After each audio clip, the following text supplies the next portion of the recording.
ഒരു വർഷം കൂടി അവസാനിച്ചു. തിരിഞ്ഞു നോക്കുമ്പോൾ മനസ്സ് നിറയെ നന്ദിയും മുന്നോട്ട് നോക്കുമ്പോൾ ആത്മവിശ്വാസവും ഉണ്ടെങ്കിൽ മാത്രമേ ആ കാഴ്ചകൾക്ക് അർത്ഥമുള്ളൂ.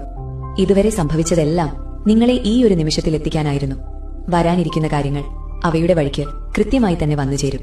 ഉയർച്ചകളും താഴ്ചകളും നിറഞ്ഞ 12 മാസങ്ങൾ, മുന്നറിയിപ്പില്ലാതെ വന്ന സന്തോഷവും വിട്ടുപിരിയാതെ കൂടെ നിന്ന വേദനകളും.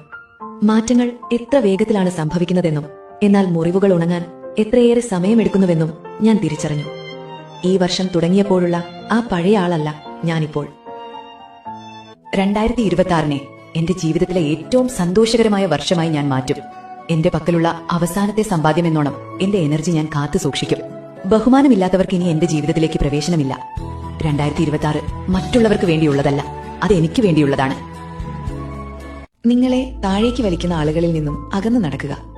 ഒരിടത്തും എത്താത്ത വാദങ്ങളിൽ നിന്നും ഒഴിഞ്ഞു മാറുക. നിങ്ങളെ ഒരിക്കലും വിലമതിക്കാത്തവരെ ആകർഷിക്കാൻ ശ്രമിക്കുന്നതിൽ നിന്ന് പിന്മാറുക. നിങ്ങളുടെ സമാധാനത്തെ നശിപ്പിക്കുന്ന എന്തിൽ നിന്നും നിങ്ങൾ പിന്നോട്ട് മാറുമ്പോൾ നിങ്ങൾ കൂടുതൽ സന്തോഷമുള്ളവരായി മാറും. 2026-ൽ നിങ്ങൾക്ക് തിരികെ ലഭിക്കാത്ത കാര്യങ്ങളിൽ നിങ്ങളുടെ എനർജി പാഴാക്കരുത്. നിശബ്ദതയെക്കുറിച്ച് അമിതമായി ചിന്തിക്കുന്നത് നിർത്തുക. നിങ്ങളുടെ സമാധാനം നഷ്ടപ്പെടുത്തുന്ന